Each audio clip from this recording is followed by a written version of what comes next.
Good morning, everybody. My name is Andrew Breakwell. I'm Commercial Director UK for EQS Group, where we provide a range of digital compliance solutions to organisations of all sizes. And I'd like to welcome you today to this fifth and the final webinar in our series, in which we've been exploring a number of themes on whistleblowing. If you missed the earlier webinars in this current series, you can still register online and watch the recordings using the link you should be seeing on your screen now. So far in the first four webinars in this series, we've been looking at the impact of the EU Whistleblowing Directive as it transposes into local laws. We've discussed the process of choosing and implementing a new whistleblowing system, and we've also examined how to respond to whistleblowing reports and conduct effective investigations. This week, we'll be exploring the topic of how to embed an effective speak-up culture within your organisation. This has been touched on in the last two webinars, and it's a really important element of any effective whistleblowing programme.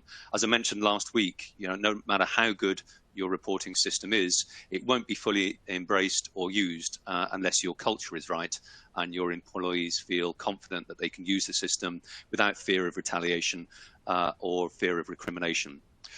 So for today's discussion, I'm delighted to be joined by Debbie Ramsey and Lisa Randalls from GoodCorporation.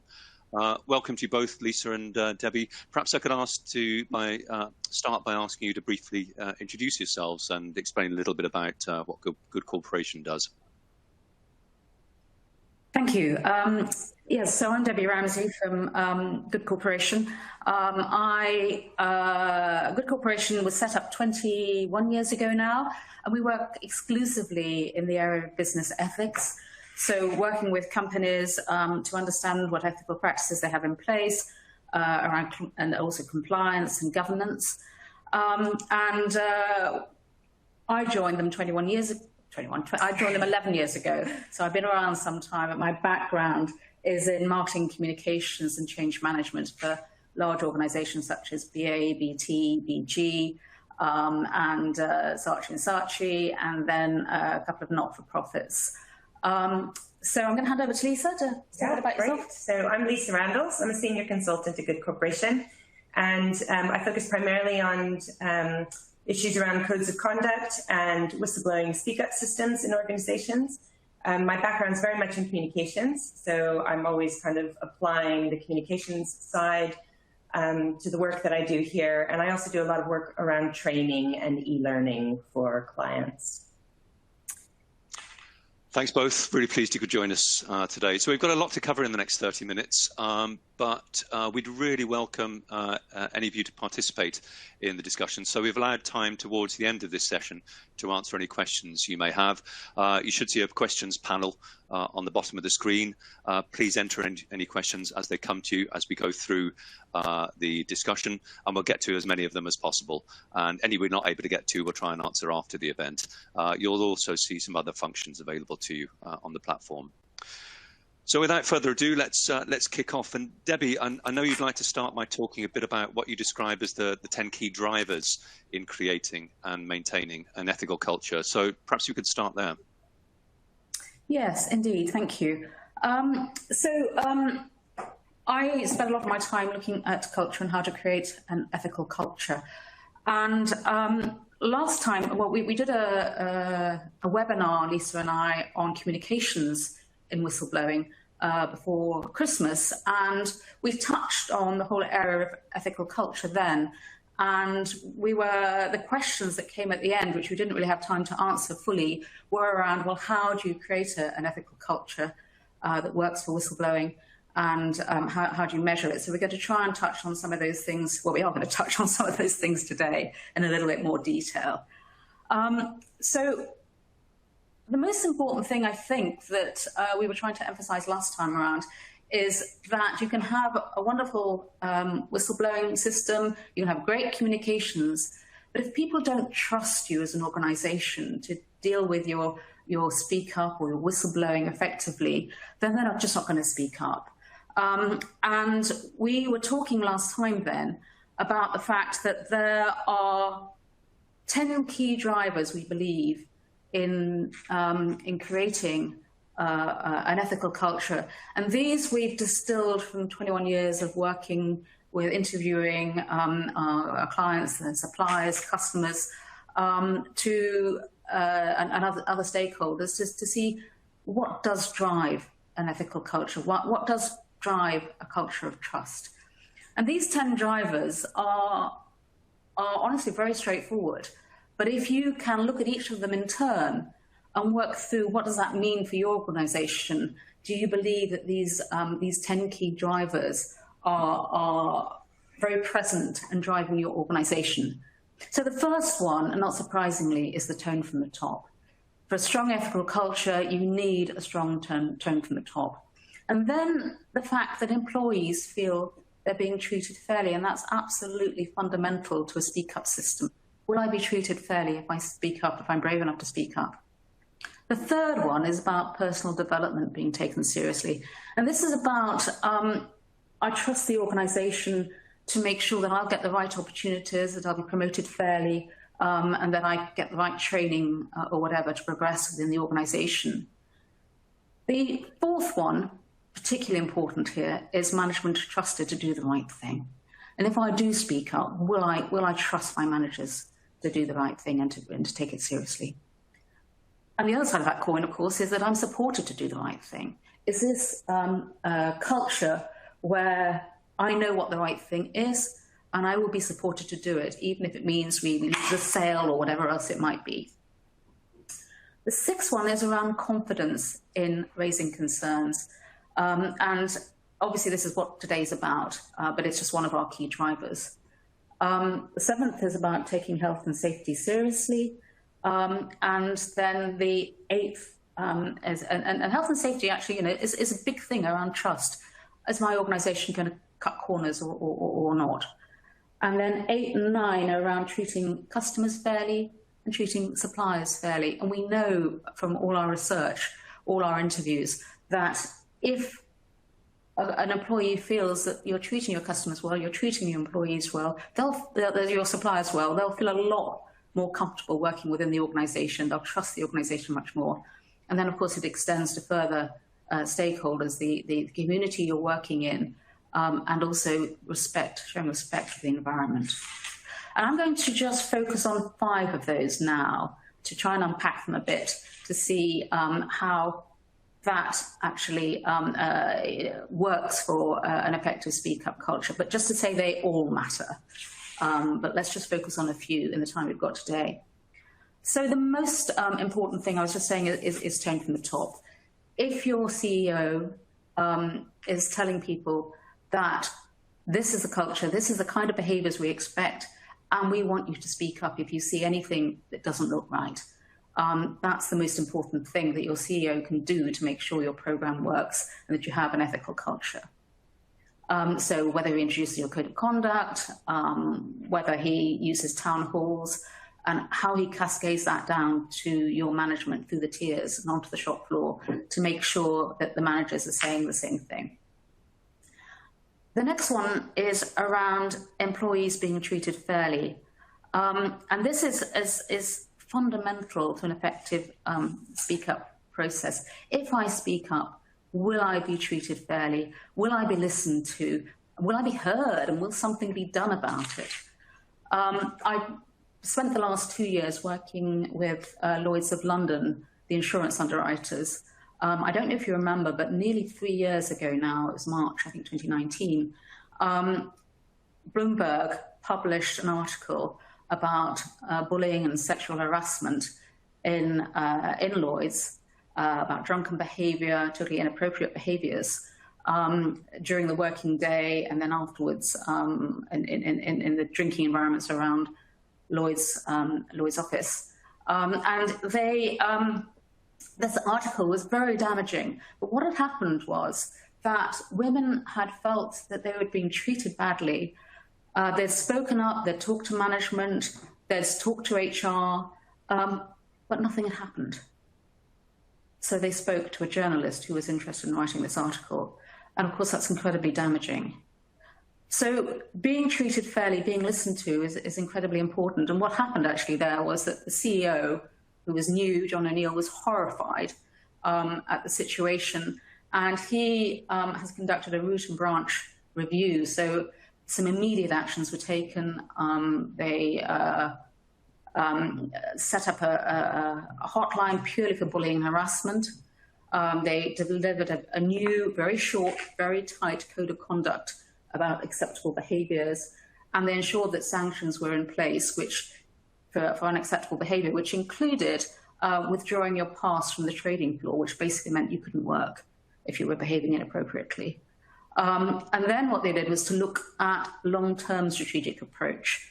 How do you drive a culture where behaviours are the right behaviours and longer term? And that's when I got involved through, they set up a culture advisory group, which was a group to the board, and I was brought on as one of the external advisors. But there, we've been looking at setting very clear objectives around getting women into senior management roles, getting ethnic minority populations on board and into senior management roles, so they can set the example, they can set some role models for behaviours. And this is all published on the website. There is a culture dashboard, which is very public. So whole point there is about a sort of lesson around people feeling that they're being treated fairly, they're being listened to. Then, of course, it's about management being trusted to do the right thing. And again, here, this is where management weren't trusted to do the right thing. They weren't being listened, people weren't being listened to. Nothing was done. And we know that management being trusted to do the right thing is a key driver of an ethical culture. And when it links to whistleblowing, management need help. It's scary enough actually speaking up, but when you're listening to a speak up, when somebody is really upset and concerned, you need to know what to do. You need training in this. You need to know when an investigation is necessary and how that's going to be run. You need support. You need to be able to share with other managers situations, and you need to know about confidentiality and how that works, etc., etc. So trusting your management to do the right thing, to hear you, and to act is really important. And we know that the EU directive is saying that you should respond within 7 days and that any report should be published within 3 months. But getting back to people, communicating with them is clearly very important, and that's the manager's role. And then the fourth one there is that employees feel they're supported to do the right thing, which is obviously the other side of the coin, where you've got people feeling that they are encouraged, that it is the right thing to do. And it's all about the culture, that certain behaviours are unacceptable, and whether they're to do with integrity and regulatory issues, or whether they're simply to do with the fact that you have a grievance, you feel that you've been passed over from promotion, you feel that ethnic minorities are not being treated in the same way. You need to have the right channels to go to. So the various channels that you can speak up in whichever way you feel comfortable is really important. And then finally, it's around confidence in raising concerns. Well, that's all of the above. All the 10 key drivers are there to give you confidence in raising concerns. And I think that if you can begin to look at bringing all these things together and making sure that each of those 10 drivers are being addressed and people are comfortable with them, then you will have a situation where people are a lot more confident in raising concerns. And you can't, if you're responsible for whistleblowing service within the organisation, a speak up service, then you can't create this culture on your own. It has to be a company-wide culture, and you need to ensure that this is being taken seriously across the company, led by the chief executive. So I think I've rabbited on enough there, so I'm going to hand back to you. Yeah, thanks, Debbie. I suspect we could have filled a whole webinar talking about those drivers, but they are a really useful framework, I think, for organisations to consider about their cultural framework. Lisa, what are some of the processes that organisations can put in place to build trust in their Speak Up programs? Yeah, so I mean, as Debbie said, this is something that has to run right through the organization. But I think some really easy wins that you can take on immediately are to look at your Speak Up policy For some organizations, that's a standalone document. For others, it's a section of the Code of Conduct. But the Speak Up policy is really a place where you can articulate and reassure your employees and other stakeholders that they will be treated fairly, that their confidentiality will be respected, that non-retaliation is at the heart of the program in your organization. The Speak Up policy should cover who's responsible for the process and what that process is, and also what feedback they can expect if they speak up. And it should also be written in very reassuring, simple language, not one of these legalese policies that businesses often write and then post on the business management system, never to be seen again. And I think the other thing I would say, I can't tell you how many times I've spoken to department heads, business unit heads about whistleblowing programs, and they've said, I'm sure there's a Speak Up policy, but I wouldn't know where to find it. And if you can imagine, they're the ones that employees will be going to for guidance. We want them to be the first point of call, make sure people know where to find the Speak Up policy.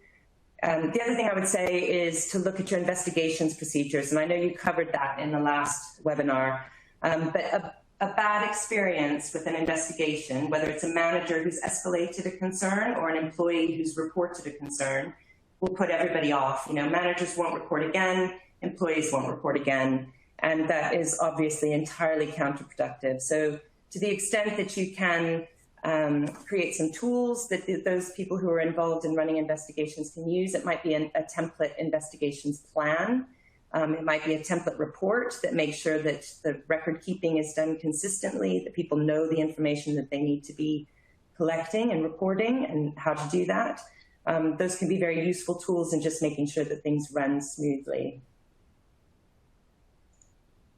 Thanks, Lisa. We've had a couple of questions coming in from the audience. I'd like to address one of those now, if that's okay with you. And just a reminder to the audience that you can enter any questions that occur to you in the panel at the foot of the screen. So this question picks up on one of the key drivers which you mentioned around tone from the top, which is clearly important. And the question is about board engagement and the role that the board can play. How do you get your board involved in this process? And in the culture that you're trying to develop? I don't know who would like to that's a very good question, and one that we're actually hearing a lot from companies who we work with. I think there is no doubt that the board is becoming increasingly engaged in company culture. As purpose and values become much more prominent in organizations, whether or not the corporate culture, an ethical culture, lives up to that purpose and values is something that boards are very much thinking about. And speaking up is a huge part of that. So I think that the role of the board is still one of oversight. We did some research last year. We looked at the terms of reference for about 24 companies and where they assigned responsibility for whistleblowing or speak up at the board level. In most cases, that's the audit committee. In very few companies, it was the full board. And most companies are making sure that they're reporting to the board every 6 to 12 months about the types of concerns that are coming in, if there are any trends or patterns in concerns. Those are being reported. I mean, the best thing you can do is to leverage your board's experience outside of your organization to figure out what kinds of system improvements, what kind of mitigations can be used to address those business areas that are most affected by speak up concerns, and those, the most common reports. Interestingly, I was on another webinar recently, and there was a speaker from Kroll, the investigation service, who said that in the last 12 months, they've had an increase in approaches from non-executive directors to them, looking to commission independent investigations on issues where they felt that the actions of the executive had been insufficient, conducting materiality reviews on key risk areas where for the areas of the business in which they're involved. So I think that it's important to be engaging with your board on Speak Up. The role is generally one of oversight and advisory, not triage necessarily, unless they're very senior issues raised with, at C-level, at which case you may bring in the SID or the chair of the board to help in responding to those. But there's no question that engaging with the board is becoming much more important. Yeah, there's always an example of someone as a particular subgroup of the board to focus absolutely on culture, ethical culture, and whistleblowing is a key part of that. So there are different ways of tackling it, as Lisa said. Thanks for that. I'm going to keep us moving on because we've got more questions coming in. I'm conscious of time, but you talked about the processes, Lisa, earlier that organisations can put in place. Debbie, what about measuring success? So if you put these processes in place, how do you know if you've got it right? You know, how do you measure your ethical culture or your speak up culture? Just in a minute, perhaps.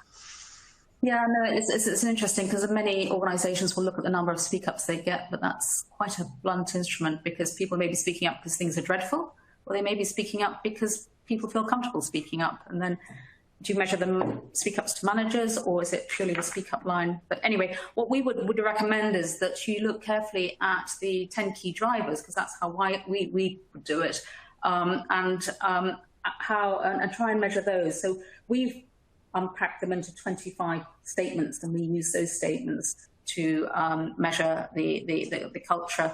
And we've done it for the UK population, working population as a whole, and measured change in views of how ethical their companies are over time. That's been very interesting, and we're just about to do it in the engineering sector. But you can overlay, look at these drivers and overlay that on any survey that you're doing yourself, because most companies will have some kind of employee survey, and see where you might add extra questions in, and where you might want to say, well, okay, what am I learning about these drivers from the work we're already doing? And Lisa, are there any operational metrics that you can use to track effectiveness? Yeah, I mean, in terms of your Speak Up report, Debbie mentioned the number of reports, which, as she said, is kind of less helpful in isolation. But companies often use their substantiation rates. You know, that tells you kind of how high quality your reports are. Anonymity rates is one that some companies have used. The lower the anonymity rate, the better an indicator of your corporate culture.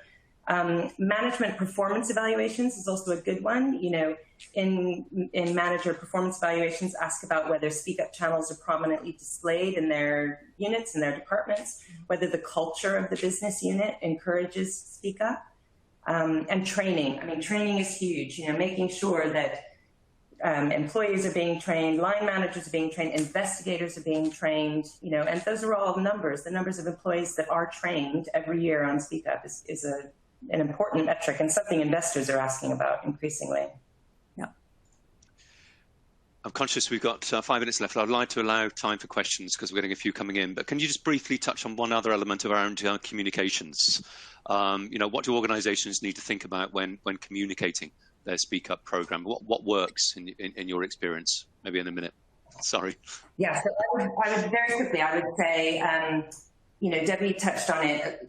Look at any opportunity to incorporate Speak Up into executive communications, particularly around the code of conduct or the purpose and values. You know, the more that employees and line managers and department managers hear it from the CEO, the more that message will get through that this is an organization that values speaking up about concerns. And the other thing I'll just flag, there's lots of areas, lots of ways that you can do this. But the other thing I would say is look at case studies. So often showing employees and the rest of the world that you are receiving concerns, how you're addressing concerns in the round, you know, how the organization is changing and improving to address those concerns are all really important and effective ways to send a strong message to, you know, stakeholders that you take this seriously, that you're learning as a result,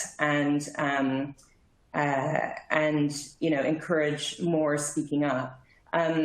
You can use those kinds of case studies as part of training, e-learning, or workshops, focus groups, if you're doing those sorts of things.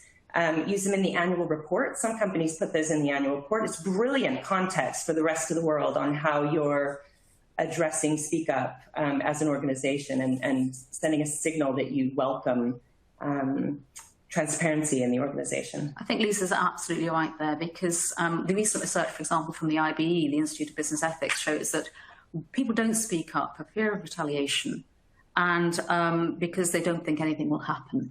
And if you can show through your case studies, this is absolutely not the case, that there will be no retaliation, that you will be heard and something will happen, that has to bring reassurance to people, but also a sense that this is worth doing. Thank you. Let's move to questions, because we've got quite a few coming in. Let's start in order. Yeah, this is an interesting one. Don't know if you can answer this briefly or not, but I'm interested to know how your thoughts on how to encourage speaking up in cultures or countries where it's frowned upon. Thinking of places like China, Vietnam, etc. Probably requires quite a detailed answer, but if I ask you to briefly respond. I think, well, shall I? I mean, one thing I would say, and Debbie, jump in as well, I would say that a really effective way to encourage speak up generally and to make sure that it's culturally sensitive and specific and appropriate for the regulatory environment, wherever that is to develop a network of ethics or kind of speak up champions within the organization. And then those people become the point people for distributing your messages about speak up, for making sure that those are culturally sensitive and that they're being delivered in the right way for that part of the business. They can also be people, those individuals can also be the people who employees can come to ask questions. You know, sometimes employees just don't know if something's acceptable or not, and they just want to be able to ask. And so having those kinds of people on the ground, they may be external relations teams, they may be part of your human resources teams or your ethics and compliance team. You're fortunate enough to have that sort of breadth. But having those people on the ground can be really useful in terms of making sure things are culturally sensitive. Yeah, I think that's right. I was just going to add that the concept of active bystanders. So that's actually something I saw at Lloyd's, but it happens elsewhere, where people are encouraged to speak up when they see something that's not right. It may not be the individual who speaks up, because that is hard.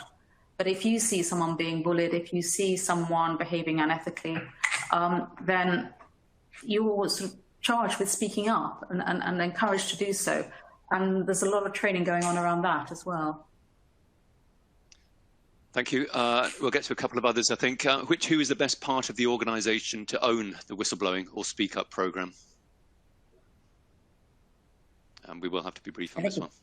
It's usually, from our experience, it's usually compliance. It's sort of the ethics or compliance department. That sometimes reports into the company secretary, that sometimes reports into the general counsel. But I think having a dedicated, having that within your compliance or your ethics team makes sense. That said, it is a system and a program within the organization that has to work with everyone else. So, you will be working closely with human resources to make sure that grievances, that might be raised in the whistleblowing system are being responded to effectively as well. You'll be working very closely with risk and audit. You'll be working very closely with sustainability and ESG teams, increasingly, human rights. If we've got human rights things coming in through the whistleblowing system, you've got to be in a role where you can, spread your fingers into lots of different places within the business. And we see that sitting with the compliance team or the ethics team. Yeah, thanks. We're up to our allotted time. I'm sorry. Okay. Yeah, we're up on an allotted time. I'm going to run over a few minutes.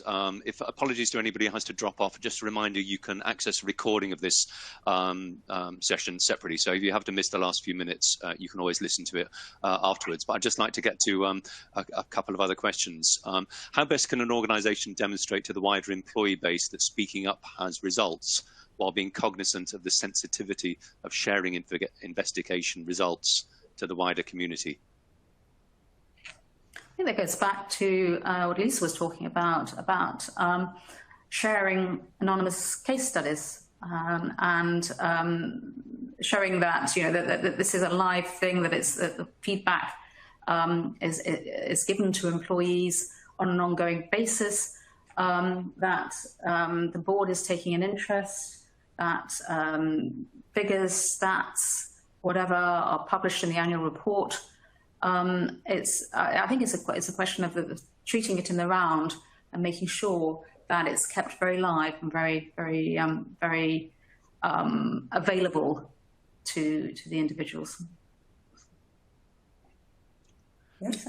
Thanks, Debbie. Lisa, anything to add, or we move on? No, I think that's right. And one of the things that I've seen in some really better practice organizations is they might create a whole section on the intranet. I mean, some of them is on the website, but certainly on the intranet, where they house all of their speaking up related material. And you could have a dashboard there, the types of concerns that are being raised. You could keep track of some of these metrics in that place so that employees can see it as well. And it's just a matter of making sure that they know that the system is working and that they're reminded that it's there, it's a tool for them, and that the organization's transparent about the fact that it's getting concerns and that it's addressing them. And going back to the concept of champions, which are more on the same level as many people. So you might have a champion within the factory or wherever the people are working, so that you've got someone you can go to. Lisa mentioned this earlier, but someone you can go to who is a safe person to go to. So maybe before you actually raise an issue or speak up about something, you can use a sounding board, someone who feels safe to go to. Thanks, Debbie. I'm conscious of people's schedules. We could have carried on talking for another 30 minutes, I'm sure, but I'm going to bring it to an end there. Apologies to the few people who have asked questions that we haven't got to, but we'll respond to those separately outside of this webinar to make sure you get a response on the questions that you've answered. So just before we close, that you just reminded you can still register to watch recordings of the earlier webinars in this series using the link you'll see on your screen today. That's it for today. Lisa and Debbie, thank you very much for joining us today. Again, this is the second time I've had the pleasure of talking to you, so thank you, and for sharing your insights. I really enjoyed it, and hopefully we'll be able to do it again another time. And thanks to everyone else for participating in this event and for the questions you've submitted. Again, apologies for not getting to all of them, but we will respond. We hope in this series and in this particular webinar we provided you with some tips that you can apply effectively within your own organization. And just as you exit the webinar, if you could just complete a very short survey, which you'll see on the top right of your screen, is really valuable for us in helping to inform these events and also make suggestions for future webinars. So thanks all once again. Apologies for running a few minutes over time, but I hope you found it worthwhile. And hopefully you can join us again on another webinar at some point in the future. Thanks, and enjoy the rest of your day.